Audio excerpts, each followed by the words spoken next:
Welcome to another episode of Real Estate, Real Life, Real Talk, and Real Live with your host, myself, Damon, the agent. Today is Friday, December the 1st, 2023. Woo! 2023 flew, y'all. You know what I'm saying? We're here. So I want to first hope that everyone had a great and fantastic Thanksgiving. I'm glad you're all here. The year's almost over, but let's go. Like we always do, we jump right into the latest trend and topic and what's going on in the wonderful world of real estate. So let me begin. Now, today I'm going to talk about the housing market updates. I'm going to give you a few updates just so people can get a feel of where we are and where we're going. And then we're going to get into our Q&A, which is our questions and answers. So if you all have any questions pertaining to real estate that you would like for me to answer, please feel free to begin posting them right now. And at the same time, we're going to end with the latest topic of today. Last time I talked about parents.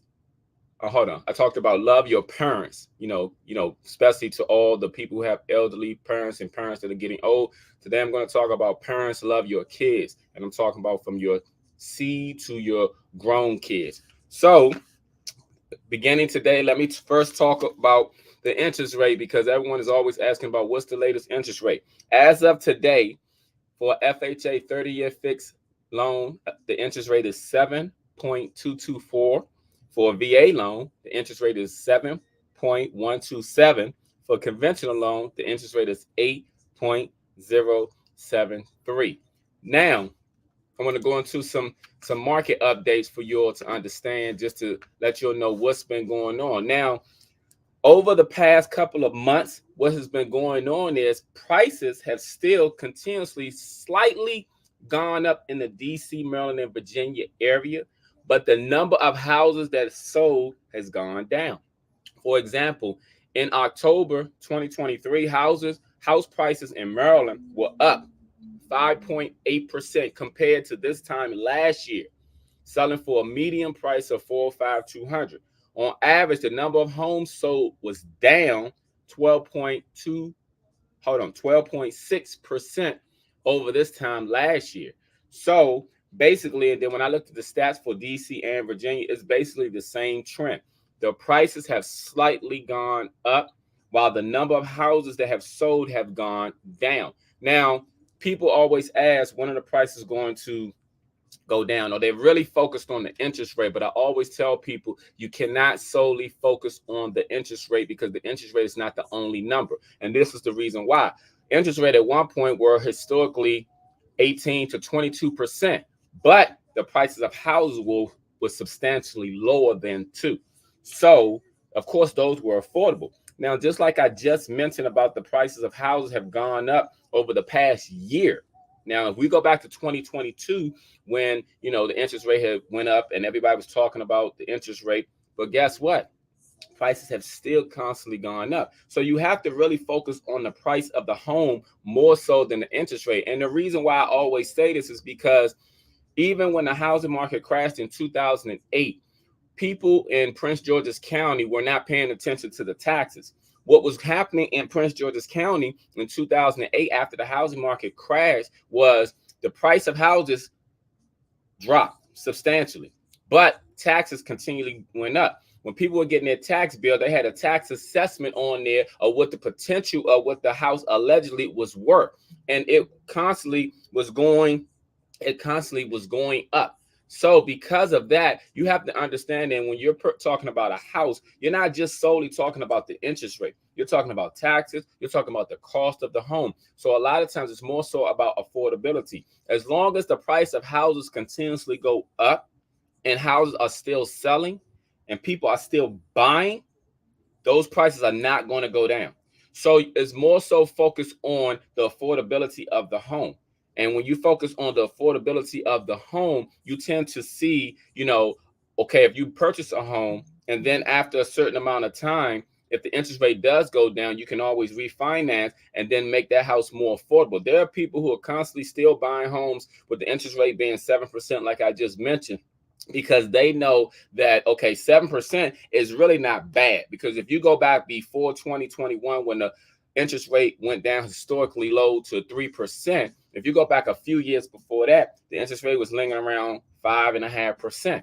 Now, when you look at 7%, the interest rate is only like 1.5% off of 7%. But another thing that happens is people can actually buy the interest rate down. There are ways to buy the interest rate down. See, it's a numbers game when it pertains to these houses and stuff. You just have to be properly educated and know what to do and how to do it. Once you do that, you'll understand that it's about affordability more so than it is about the interest rate. So I like people to not focus on the interest rate all the time, because that's what people hear on the news. Oh, interest rate are high. They're sky high because they're at 7 and 8%. But interest rate were 18 and 22% many years ago. But the price of houses were also down. So you have to focus more so on the price of houses, and then you can focus on the interest rate, because it's all about affordability. People are still buying houses. Like I said, the number of homes that have gone down over 10% since last year. But guess what? People are still buying. And they're buying because they know that if they get the house and they can afford the payments, they can refinance. And then as they hold on to the home, they gain equity. And with the equity, they can also buy down the interest rate if they refinance. So knowing these things helps you put yourself in a better position when it pertains to buying. So I just wanted to share that aspect of the housing market and everything. Now, another question that has been going on was, where is the housing market going? Is the housing market going to crash in 2024? Now, people always ask those questions. Is the housing market going to crash? Because people are waiting for the market to crash, because it crashed in 2008. And the way we know that history always repeats itself. So it's just about, when is it going to crash? But what people have to understand also when it pertains to the housing market is the housing market coincides with the economy. So if the economy is thriving and doing well and people can afford to buy, then the housing market is not going to crash. But if the economy starts doing bad and we start to enter into a recession, then there's a prediction of the housing market possibly crashing. Because as long as people can afford to take trips and live these lavish lifestyles that they do, and that they have expendable income, and that they can buy houses, because people are going to have to move regardless, no matter where you are in life, whether we're in a recession, whether the economy's doing good, people still have to move. People have to upgrade. People have families. People pass away. People need more space. So people are going to always have to move. That's why you see a lot of construction and new homes being built everywhere. You're like, oh, who's buying these homes? But then if you go up into the new construction place, you'll see that the phases have been sold out. People are always buying. You know why? Because people move from all over. You know what I'm saying? Just because one person may not be able to afford doesn't necessarily mean another person cannot afford. So there's always going to be a need for housing. So instead of waiting on when the housing market is going to crash, maybe people should start stacking their cash to see what they can get if they want to get part or some of the real estate. Because you waiting on the housing market to crash, and this is what I also tell people. People always say, they want a foreclosed property. $1 million homes foreclosed, people. You can have a house that was bought at 1.5 million. And if it foreclosed, what you think it's going to cost? 100,000? No. If it foreclosed, the foreclosed price might be 900,000. It might be $1 million. But guess what? Those prices are still out of reach for some people. But guess what? It's a foreclosed property. And what you have to also take into consideration is real estate is always local. It's always location, location, location. That stays true everywhere. You take a house here in DC, you put it in Alabama, it's going to be a totally different price. You take a house in Alabama, you put it in LA, it's going to be a totally different price. Real estate is always about location, location, location. So instead of waiting on the housing market to crash, stack up your cash, work on your credit, work on savings. But the problem is it's so hard for people to save. You have to have some type of discipline and sacrifice if you want to reap the benefits of that you want in life later on, whether it's pertaining to housing or whether it's pertaining to anything. You know what I'm saying? It has to be sacrifice and discipline in order to reap the benefits later on. Everyone is not going to have that lavish lifestyle that they see on social media or that they see on TV. You can wish and hope and dream, and then when you see somebody that you know is actually living that lifestyle, then you wonder, like, how did they get it and I didn't get it? And there's no difference between you and them. The only difference is some people are disciplined while some people are not. That's the only difference. So when it pertains to when will the housing market crash, depends on the economy. and I say this all the time, it depends on the economy. As long as we have a thriving economy, the housing market is not going to crash. If we start to linger into a recession and the economy starts to be bad, then you can start to look for some more foreclosures, and you can start to look for the housing market possibly crashing. So just like with interest rate, no one has a true prediction. Everybody can give their educated guess and they can give their prediction, but we don't know until it actually happens. So that's what I wanted to talk about when it pertains to the latest market updates. Hold on for 1 second, people. And if you have any questions and stuff, please feel free to post them because I'm about to do my Q&A.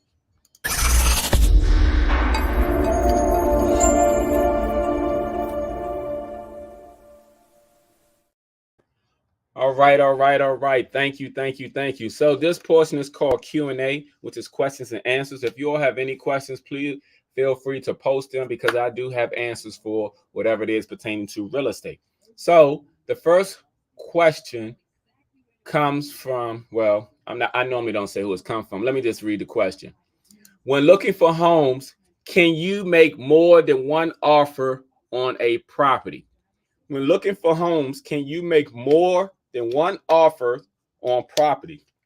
So let me summarize that. That's basically saying when a person's out there, a buyer's out there, and they're looking for homes, they want to make multiple offers on properties. They're asking, can you do that?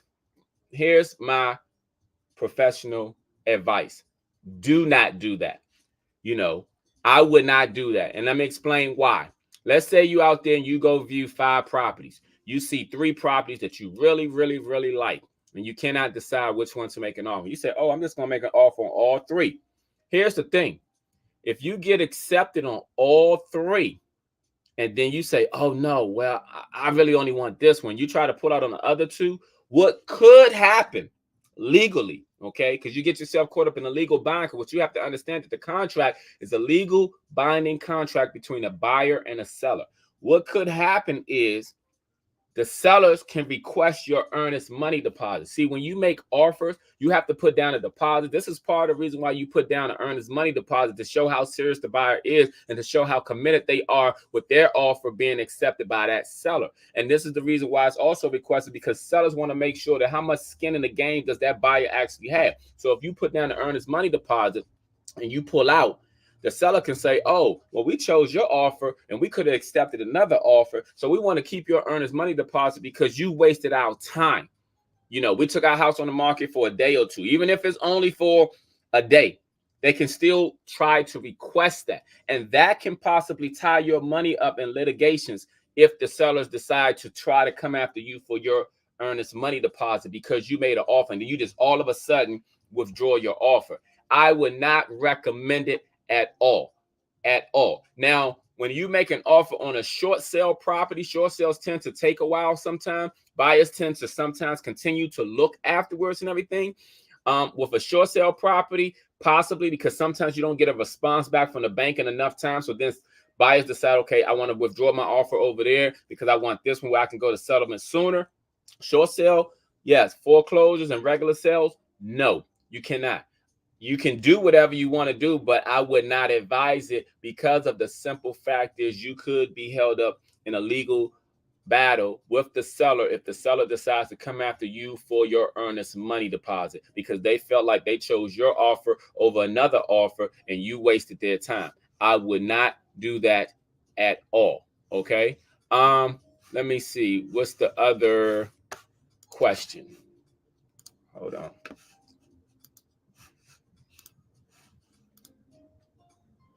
Okay. The other question is, how come when I want to buy another home that the lenders count my current home against me? How come when I want to buy another home that the lenders count my current home against me? That's a good question. And let me explain why. Prior to 2008, before the housing market crashed, there were people who were buying homes. You can buy one home, get approved for $300,000. I'm using the number as an example. You can get approved for $300,000, and then once you got approved, you can go get approved for another home. They would never count that first home against you. what started to happen was people were starting to allow the first home to go into foreclosure because they found the home of their dream or the home of their choice. Many people were being irresponsible, letting the first home go into foreclosure. The lenders started to see a trend. They started to see this. So now, whenever you have a mortgage on your credit report, most lenders, if you're trying to buy another home, are going to ask you, what are you doing with the other home? Are you renting it out? Are you planning on selling it? If you say I plan on keeping it, okay, 9 times out of 10, the approval amount for your second home is going to be less than that first home, unless you bought that home many, many years ago. But it's going to be less because they want to make sure that this particular buyer can afford both payments just in case. So you need to either be selling that property or renting it out. And then if you're selling it, of course, you have to sell it prior to settlement. If you're renting it, you have to provide a signed lease, before you go to settlement, so the lenders can submit to underwriters so they can review everything. Now, the reason why you can't, they count that first one against you is they want to make sure that you're going to be responsible with that home that's on your credit report. Now, this is why sometimes when people get a second home, and depending on what loan that they're using, that they have to put more money down. Like, for example, if you purchase one home using a conventional loan and you decide you want to use a conventional loan for your second or third home or whatever, the conventional guidelines is that you have to put down 20%. They make you put down 20% because they know that one of those homes is an investment property. And also, the more money that a person tends to invest into putting money down, the most likely they are going to take care of it and keep it. So these are the reasons why. So the reason why that they require people to that they hold the first home against the person who's trying to buy another one is they want to make sure that that person is actually going to be responsible and that they can actually afford both of the homes, just in case. They don't want that to go, because that was a trend at one point when it pertains to what was going on. People were having their first home and they get another home, and then what they decided to do is they allowed the first home to go into foreclosure, so they found the home of their dreams, and then it created a big mess. They changed the guidelines, and that's one thing when it pertains to the lending guidelines. They change just as often as the housing market. The housing market changes every 3 to 6 months. This is the reason why when you get an appraisal on a property, the appraisal is stamped against that property for 6 months. And it's 6 months. It's not 2, 3, 4 years. I've spoken with sellers who say, I got an appraisal on my home. And I say, when did you get the appraisal? They'll say in 2021. We're in 2023. That appraisal expired. And just like I just mentioned at the beginning of my podcast, how the price of houses have gone up over a year ago, things change. So because things change in such a short period of time, anything can happen.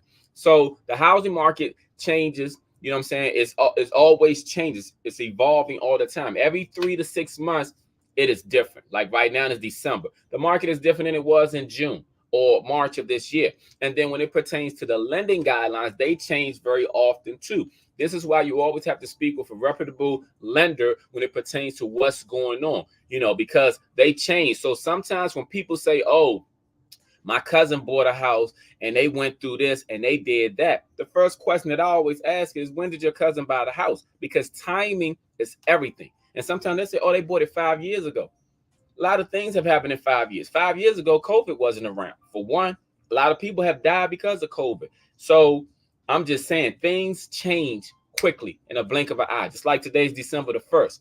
I'm pretty sure you all can remember when it was just March the 1st or June the 1st or July the 1st. Now it is December the 1st. We're about to go into 2024, people. So those are the Q&A for today. I don't have any more Q&As. Let me see. Nope. I'll be back with my topic of today, which is parents, love your kids, your children. Love your children. Hold on.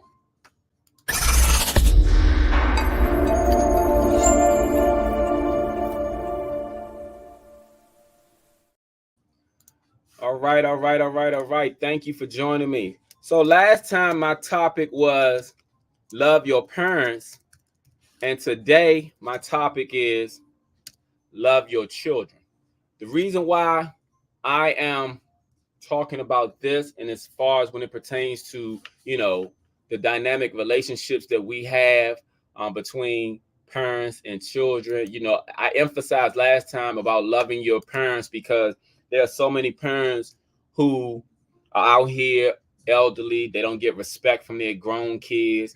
They're not appreciated for all the sacrifices that they made for their kids growing up. And then kids are still harboring ill feelings towards their parents for whatever reason. You know, I want to talk about parents love your children and even your grown children because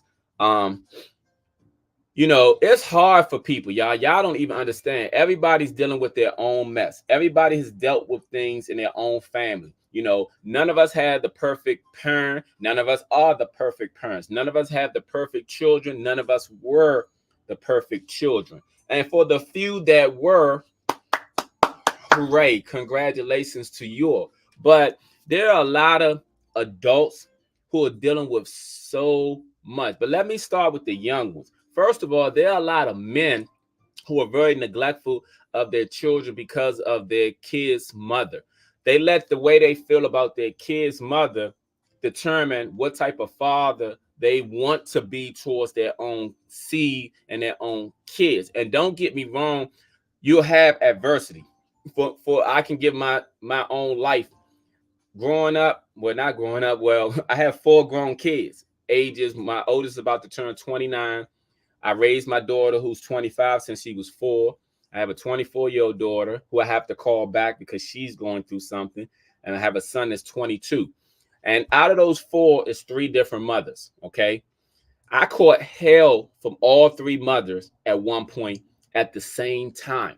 So when fathers talk about the struggle of dealing with a difficult baby mother, whatever, I know how it is to deal with it because I dealt with 3 at the same time.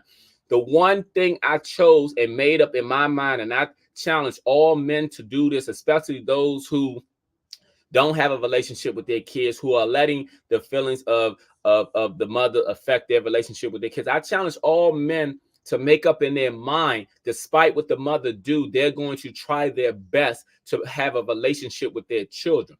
And I'm going to tell you what happened in my situation, okay? I was lied on. My kids were kept from me and everything. I prayed to God, and all I did was try my best. And today, my grown kids have a better relationship with me than their own mothers. At the same time, on top of that, I mean, y'all, it was hard, y'all. I'm not gonna lie, it was hard. It's hard because when you are lied on, when you are kept from, I had even a guy told me, and me and him are not friends no more. He told me at one point in time, man, just pay your child support and move on with your life. Get you another woman, start a new family. He told me this. And when he told me this, you know what I said to him? How are my kids going to feel? See, this is what I challenge all fathers to do. Put yourself in your kids' shoes, and what would you want your father to do? Because that's what I did as a father, as a man. There were times I felt like, oh, I don't want to deal with this. But then I put myself in my kids' shoes and say, if I was them, what would I want my father to do? And when I did that, it changed my mindset. It changed my effort. It changed my attitude. I say this to say that there are so many grown kids today that are broken because they didn't have a relationship with their mother nor father. There are so many grown people who are, are devastated. And there's so many young people right now who need their parent. They need their father, despite what they go through, despite what the father go through with their mother. They need their father. They need that fatherly guidance. They need that fatherly love. They need men to be there for them. The problem with so many men, it's so easy for men to just walk away. It's so easy for men to be mad at the mother and then say, oh yeah, that's your problem. Them your kids. I'm not going to deal with it. You get that child support. You do this, you do that. But what people are not taking into consideration is how that kid feel. See, you were a kid at one point, and that's what people forget. People forget when they were a kid and how they felt what their father or mother didn't do or did do.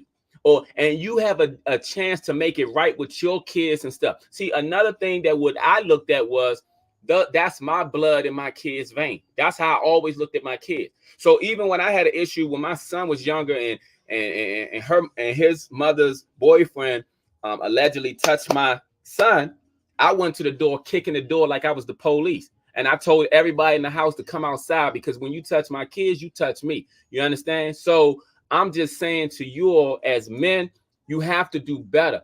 it's just an excuse. Like sometimes the trial and tribulations that we go through is setting you up for greater afterwards. Like the trials and tribulations that you go through with your kid's mother who are being difficult because you're not with her, or being difficult because you moved on, or you even being difficult because she's moved on and she doesn't want you. You all are forgetting that the kid is the most important dynamic, the factor in this whole equation. And it's a sad thing that when you look at some of these fathers who use the kid's mother as an excuse not to deal with their own seed. See, how can you not love yourself? Because if you love you, you love your kids. And I know that you love yourself because you're not going to let anybody walk up to you and smack you in your face and you're not going to do nothing. Most men are not going to do that. So if you feel that same way, your blood is running through your kid's vein. So what if somebody walked up to your kid and smacked them? But guess what? You're not there to protect them. You're not there to help them. And they don't feel love because no one is there for them.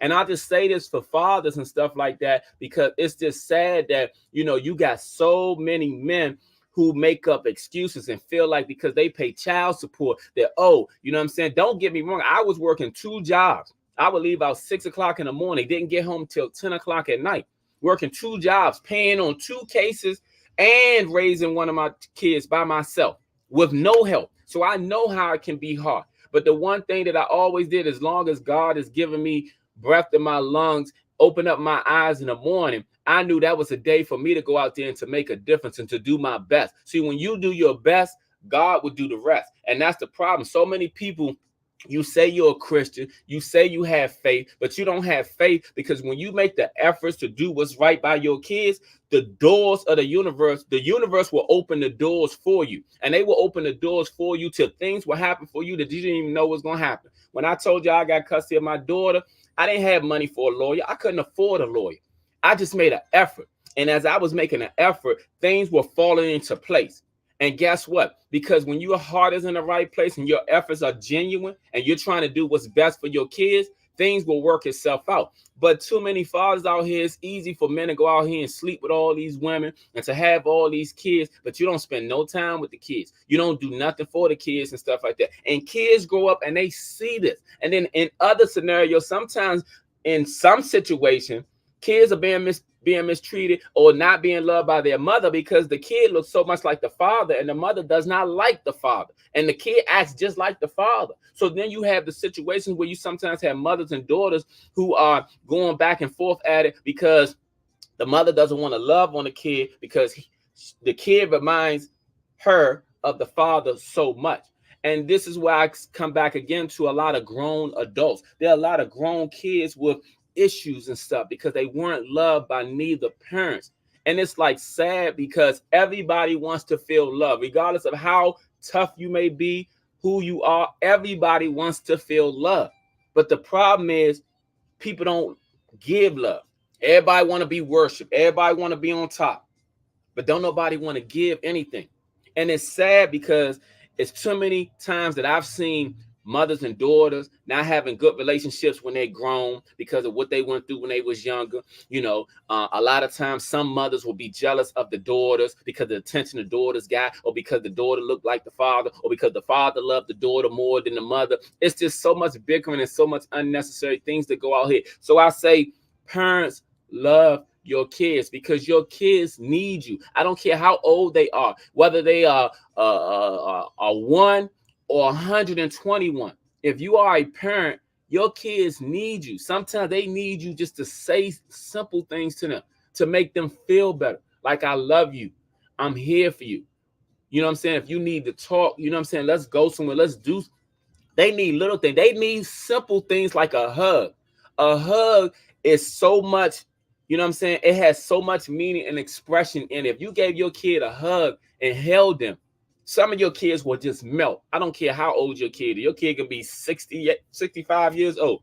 They will melt. Sometimes all people want is to feel wanted, needed, and loved by the person that they love. And that means their parents too. So parents, please love your kids, whether your kid is with the mother or with the father, looks like the father. You know what I'm saying? Whether your kid is 1 or 71. Love your kids. Kids need that. It's so much hurt going on out here in the world. It's so much hurt to the point where people, you know what I'm saying, It's so much hurt to the point where people are out here, you know what I'm saying, just living reckless because of the fact of what's going on. You know, it's just sad, y'all, because when you look at all the crime that's going on, and I know crime is everywhere, especially in every major city. If you look at all the crime that's going on, a lot of times it's young people. But where are their parents at? Where are their parents? I'm talking about mothers and fathers. You know, not a lot of times the father's not in the life. They have no guidance. Their guidance is Grand Theft Auto. So they play the video games for so long, they out here trying to live it in reality. You know, they live in Grand Theft Auto in reality because they think, you know what I'm saying? They had no guidance. You know, if they didn't play sports, they don't. A lot of them didn't have any guidance. They didn't have any love because with some of their mothers, even some of the mothers might have collected child support, might have collected money from the system and everything, and just let them go out and do whatever, but no love. And a lot of times they get more love in the street than they've gotten at home. And the love in the street is not going to direct them because, truth be told, the streets don't love nobody. The streets don't love nobody because once you gone and stuff like that, a lot of times, guess what? Somebody else come. Streets love nobody. Bullets have no name on it, you know. And I'm just saying this, parents, love your kids. I don't care how old you are. Y'all just don't understand how much kids need their parents, especially the young ones who are developing. Fathers, a lot of fathers need to do better. Stop making excuses about, oh, my baby mother won't let me do this. And my kid's mother didn't let me either. Guess what I did? I went up to the court system and I started talking to people. Look, I can't afford a lawyer, but I need some help. You know what I'm saying? People were directing me, go down to that room, go down to them, speak to them. You know what I'm saying? I went and spoke to one person and he gave me some valuable information. He said, what's your case order? What's going on with your case? I told him, I said, look, I'm supposed to pay child support. I got, you know what I'm saying, visitations, that's it. But I know it's more to it I need to do. He was telling me, well, listen, you can file a contempt of court every time if they don't follow the court order. And I was like, what is a contempt of court? Because at the time I was like in my 20s. I said, what's a contempt of court? What does it mean? He explained it to me. And he said, and then I said, is it going to cost me? He said, yeah, it's going to cost you every time you file. But guess what? I kept filing whenever they was in contempt of court. And I kept filing, and I kept filing, and the stack started getting like this, and I kept filing, and I kept filing, and I kept filing. And when they started to see the stack like this, one of the judges said, what's going on with this case? Why is it like this? I broke it down. So then it was like, well, what do you want me to do? That's what the judge said. What do you want me to do? And I said, well, I think a change of custody needs to occur. So I went through the whole process, and guess what? They didn't give me custody because, and even though all the odds were stacked up against her, they didn't give me custody. When I say stacked up against her, and this is my daughter that I had gotten custody of, her mother had been fired from a job. She got evicted out of the apartment. They were living out the car. And you know what I'm saying? What else more do you need for that? But guess what? When they denied my case, I turned around and filed again. I'm like, this ain't right. Somebody gonna hear me. See, it's all about the effort you make for your kids, because when your kids get grown, they're going to see all that. Who loved them, who didn't. And like I said, with my grown kids have a better relationship with me than they do their mother. But their mother was the ones who raised them. I paid their mother child support. And even when I paid them child support, guess what? I was still buying things for them because I saw that they weren't getting those things. And could I afford it at the time? No. But guess what? I know my kids needed it at the time, and I was making sacrifices for my kids. So what I say to you fathers out there who make excuses, there is no excuse, because some of y'all got support. I didn't have any support, and I was dealing with 3 cases at the time. Some of y'all dealing with 1 case, got support, and you still make excuses. There is no excuse when you bring kids into this world, fellas. You know what I'm saying? That's your seed. That's a part of you. And you are supposed to protect them and make sure that nobody hurt them. You know what I'm saying? If you're never around, you're not protecting them. You're not guiding them. You're not pouring into them. You're not teaching them. And you damn sure ain't loving them. And I think a lot of fathers really need to step up, because I get sick and tired of hearing all these excuses about the mother this, the mother that. Yeah, there are some bad mothers out here who are going to try to keep the kid from you, who are going to try to, take you for child support and mad because you moved on, or whatever the case may be. But your job is to make sure that you maintain and have a good relationship with your kid, and to always be there for your kids the best that you can. Some of y'all just weak and make excuses. You know what I'm saying? Excuses are for losers. And that's why some of y'all are not doing good in life, because of your attitude, your mindset, and you're not doing right by your kids. Because see, in the Bible, you're supposed to honor thy mother and father, but at the same time, though, you're supposed to protect and look out for your kids. So fellas, please do better. You know what I'm saying? Because a lot of these kids who are out here committing these crimes and doing all these things, and they're real young, they teenagers in their early 20s, a lot of them are neglected and missing their father. And they're at the point where they don't even want to maintain or have a relationship with their father. And then when it pertains to the grown kids, to the parents, please love your kids, because your kids are hurting. There's so many grown people who have been traumatized in their lifetime, and it is shown in their behavior, it is shown in their response, it is shown in their emotions. You know, as Black people, we're still dealing with the after effects of slavery, whether you realize it or not. That's why it's called generational curses. We're still dealing with a lot of stuff. You know, that's why the crab in the barrel mentality. That's why when you do good, somebody don't want to see you do good. People be hating on you and stuff like that. That's all still the aftermath of slavery. It's only our race that deal with a lot of this stuff. A lot of other people, they unify, they work together. We don't. Once we succeed, we're individualized and stuff. You know, we do so good individualized, but we can do so much better together. And I'm just saying, again, parents, please love your kids regardless of the age they are.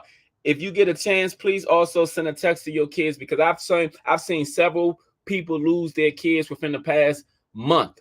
A buddy of mine, he lost his son. You know what I'm saying? Things are unexpected. These kids and us, we're not guaranteed to see tomorrow. But leave your kids a memory of you. Reach out to them. Send them a text.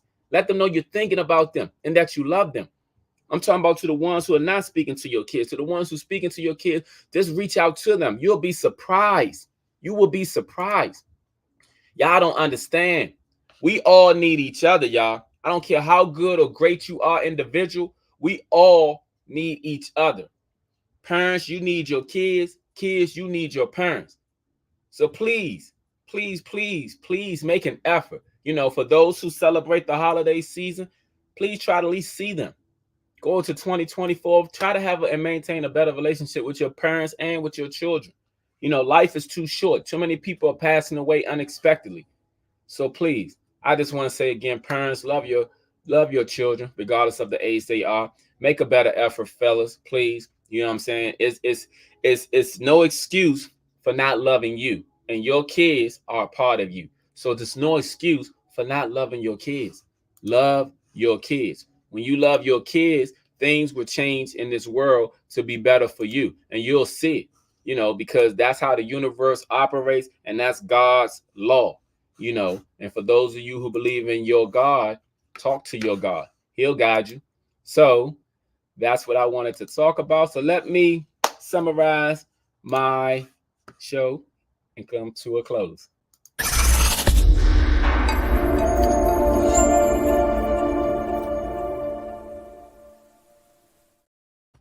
Okay, so let me summarize the show today. The late housing market update. Again, interest rate are currently floating around 7 to 8%, but that doesn't mean you can't buy a home. Just got to be mindful of the prices of the home. And I did the Q&As, and I finished up with parents, love your kids. Again, I'm just going to end it with saying that, you know, everybody wants to feel love. Everyone wants to feel love. Kids want to definitely feel loved by their parents. So parents, reach out to your kids today. Send them a text or send them a message. Just let them know that you love them. And I guarantee you things will change for the better. All right, y'all. Thank you all for joining me. As always, please follow me on all social media platforms. It's /Damon the Agent on every social media platform: Facebook, Instagram, YouTube, Twitter, LinkedIn, TikTok, Snapchat. I'm on all of them. I thank you all for joining me today, and I shall see you again. Stay cool. Stay warm. It is cool. It's been cold this week. Stay warm, y'all. I shall see you all again soon.